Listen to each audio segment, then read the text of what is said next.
Dans cette vidéo, je vais vous aider à faire la différence entre booster une publication et lancer une campagne au niveau du gestionnaire de publicité. Je suis Fahim Hassani, je dirige une agence qui s'appelle Monsieur Lead, dans laquelle on aide des TPE et des PME à générer plus de leads qualifiés, grâce notamment à la publicité sur Meta. Et moi, à titre personnel, ça doit faire 7 ans que j'ai commencé à faire de la publicité au niveau de Facebook, et j'ai un peu tout vu. Le cas de la TPE qui a une boutique et qui souhaite attirer plus de trafic en magasin, le cas de la start-up qui se lance, qui n'a jamais vendu son produit et qui veut le tester au niveau de Facebook, le cas de la PME qui génère déjà plusieurs millions d'euros de chiffre d'affaires et qui veut mettre en place un nouveau canal d'acquisition via la publicité sur Meta, le cas de l'application qui souhaite obtenir des téléchargements pour son appli, le cas du e-commerce qui souhaite avoir des ventes sur son site e-commerce et scaler par rapport à ça, le cas de l'entreprise de service qui souhaite générer plus de leads qualifiés via la publicité sur Meta. Donc j'ai à peu près tout vu et j'ai géré des budgets parfois assez conséquents sur la plateforme. Donc c'est ce qui me permet aujourd'hui de vous aider à comprendre quelle est la différence entre booster une publication et mettre en place une campagne. On va d'abord commencer par voir en quoi consiste le boost. Donc pour ce faire, on va aller sur Meta Business Suite. Là, je me mets sur un compte, donc c'est ici qu'on peut planifier en tout cas les posts sur Facebook et Instagram. C'est une plateforme gratuite de Facebook. Je vais aller là dans Contenu, et là, je vois les posts qui sont planifiés, qui ont été publiés plutôt sur le compte de ce client-là. Je peux par exemple venir là, cliquer sur Booster, et là après, il y a quelques paramétrages à faire, et à la fin, je peux cliquer sur Publier pour booster la publication. J'ai également la possibilité d'aller directement sur Facebook. Je viens sur la page. Ensuite, à partir d'ici, j'ai un bouton booster à nouveau qui peut me permettre de booster la publication en question. Alors, beaucoup de personnes ont dit et continuent en fait à dire que les boosts ne servent à rien. Moi, je pense avec l'expérience que c'est quelque chose qui doit se nuancer. Oui, c'est vrai, les boosts, c'est pas ce qui vous permet de générer le plus de performance en matière de vente ou de génération de prospects.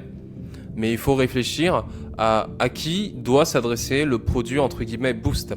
Facebook, je pense, a créé le boost pour s'adresser au TPE. Laurent, qui a sa boutique depuis un bon moment, cinquantenaire, à qui on a dit qu'il fallait qu'il utilise des réseaux sociaux pour pouvoir avoir un peu plus de clients, qui doit faire 200, 300 000 euros de chiffre d'affaires annuel et qui n'a pas les moyens forcément de se payer quelqu'un pour le faire en fait pour lui. Et donc, qu'est-ce qui se passe? Et Laurent, surtout, n'a pas de compétences techniques, n'est pas un marketeur.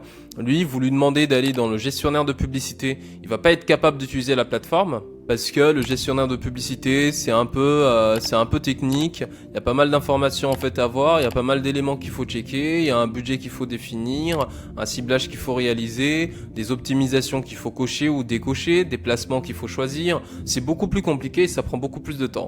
Sauf que Laurent, 1, il a pas le temps, 2, il comprend pas ces trucs-là.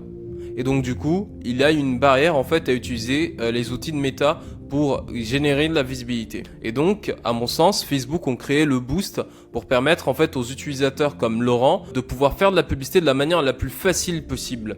Friction free, comme le disent les équipes de Meta, avec le moindre de friction possible. Donc là, Laurent, quand il vient sur sa page et qu'il se rend compte qu'il a fait une publication qui n'obtient pas beaucoup d'interactions, ce qu'il peut faire c'est très simple, il vient cliquer sur booster. Et à partir de là, en fait, son post va être vu par d'autres personnes. Alors oui, c'est pas une campagne de conversion sur une landing page qui va générer des conversions, des achats, des ventes, des inscriptions avec un pixel optimisé, un API installé, tout un setup plus ou moins compliqué. Oui, on n'est pas du tout dans ça. Mais pour Laurent, ça peut le permettre en fait de générer son petit chiffre d'affaires en plus à chaque jour ou à la fin de sa semaine.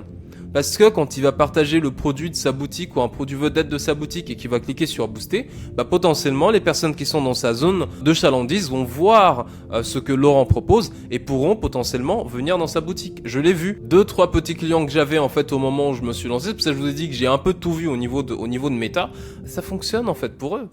Et en faisant ça, ils ont des ventes, ils ont des personnes qui viennent dans leur boutique, et puis voilà. Donc pour ce genre de personnes, donc la très petite entreprise, souvent le très petit commerce sous familial, très souvent, où on a un monsieur à quarantenaire ou cinquantenaire plutôt qui n'est pas forcément à l'aise avec le digital ou pas trop à l'aise avec le digital, le boost est une super invention parce que ça lui permet très facilement de lancer de la publicité et d'avoir des personnes qui viennent dans sa boutique, voire même pour certaines personnes, d'avoir des réservations pour leur location saisonnière. Donc ça, c'est vraiment top. Maintenant, je vous rejoins, quand on est sur une configuration beaucoup plus complexe d'une PME, d'une TPE un peu plus avancée qui souhaite générer de la vraie performance à grande échelle et de manière prédictible sur Meta, le boost, c'est pas exactement ce qu'il faut.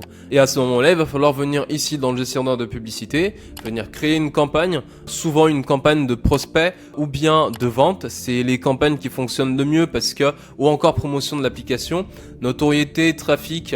Bon, trafic, jusqu'ici, ça sert pas à grand chose, sauf quand vous avez un blog et que vous voulez en fait pousser les gens à lire l'article. Là, vous allez envoyer énormément de personnes en fait dessus, mais qui ne sont pas forcément qualifiées pour acheter quelque chose en fait après.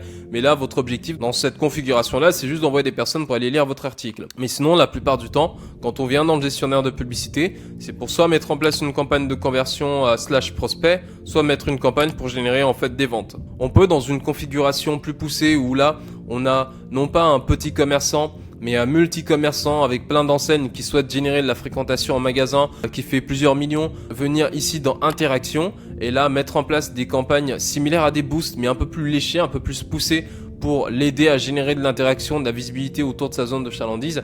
La plupart du temps, on va jouer sur prospect ou bien vente. Et là, vous allez cliquer par exemple là sur prospect, continuer, campagne de configuration manuelle, continuer. Et ici, vous donnez un nom à votre campagne. Vous allez ici dire est-ce que vous faites du budget de campagne Advantage Plus.